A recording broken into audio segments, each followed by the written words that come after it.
May nagtatanong dito sa crypto wallet dahil ito ay pinost ko sa picture post. Ito yung update ni Meta. Ito ay dagdag na payout. Diba ang payout natin ay bank at ang PayPal. Nagdagdag siya ng crypto wallet. Pero hindi pa siya lahat-lahat. Wala pa rin ako niyan. Nakita ko lang yan sa aking sinusubaybayan na big content creator na nag-tutorial din. Nakakapagtaka lang sa crypto wallet na yan, bakit ayan yung in-update ni Meta. Anong ilalagay natin sa crypto wallet na earnings kung wala naman ibinibigay na earnings si Meta? Anong ilalagay natin dyan na pera kung wala naman napasok na kita?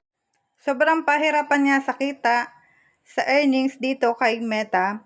Tapos, magbibigay pa siya ng dagdag payout. Ay ano ngang ipi-payout natin? Kahit nga sa bank at PayPal ay wala pa tayong mailaman, nagdagdag pa siya ng crypto wallet.